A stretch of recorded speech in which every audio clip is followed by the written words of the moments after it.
Dans cette grande Afrique, il existe un petit pays qu'on appelle le Congo-Brazzaville.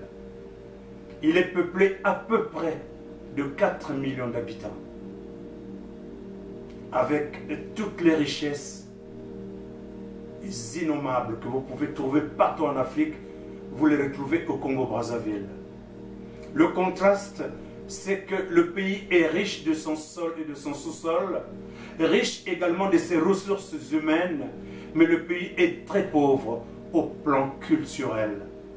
Ce n'est pas que les cultures n'existent pas, mais il y a un phénomène, j'allais dire un épiphénomène aujourd'hui, qui est né du fait d'une bataille entre le socialisme scientifique et le socialisme bantou.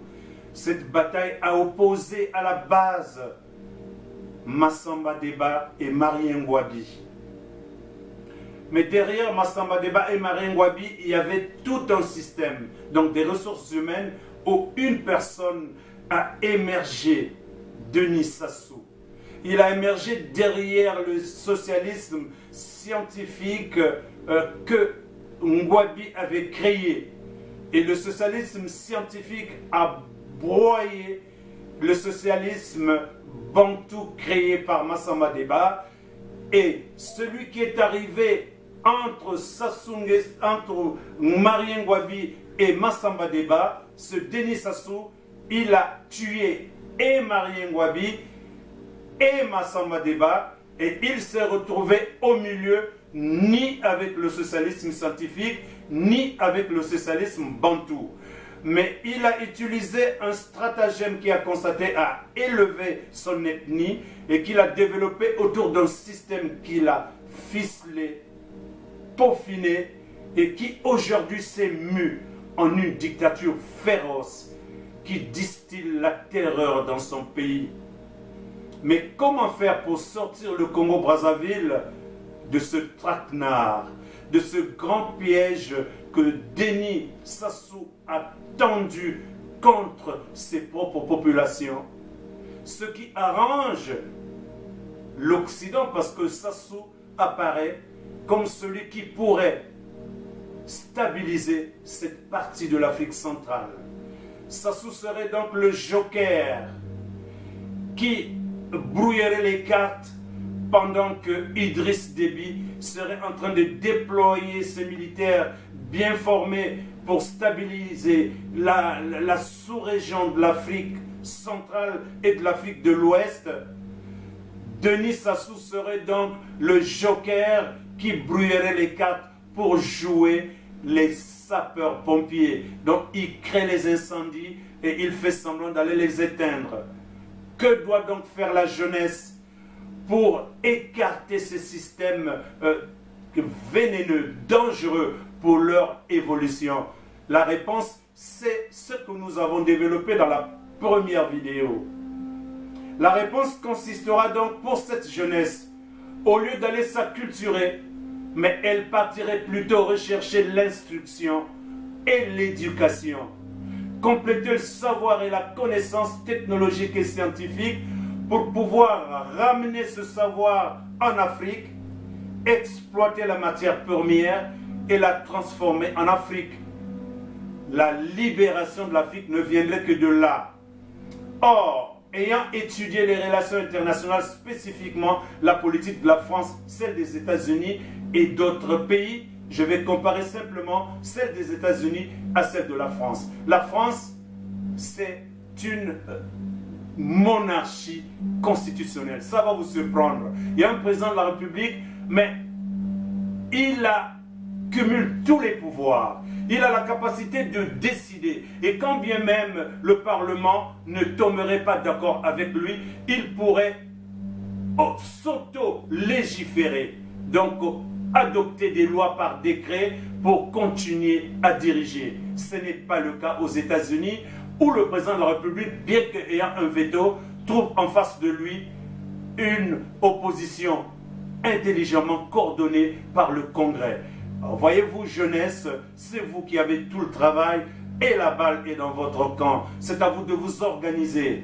Mais pendant ce temps, pour détruire les monarchies constitutionnelles que la France stratégiquement est en train de léguer aux gouverneurs noirs tels que Sassou Nguesso et autres pour le cas du Congo-Brazzaville, qui utilisent des techniques de brutalité, de terreur et de barbarie pour soumettre son peuple et véhiculer cette sorte de monarchie anticonstitutionnelle.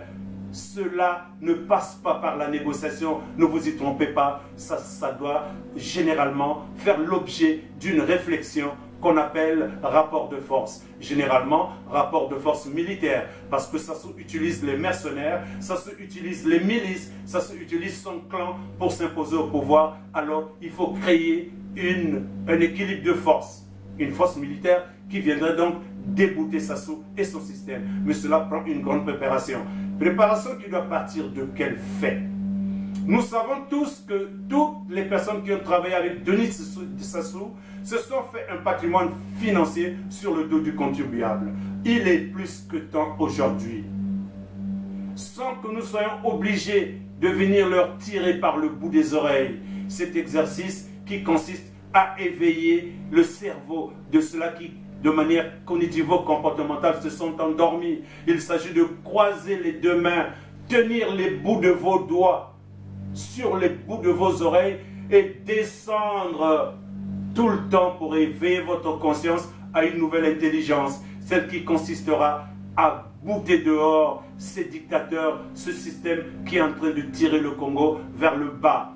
Et vous devrez mettre votre main dans la poche.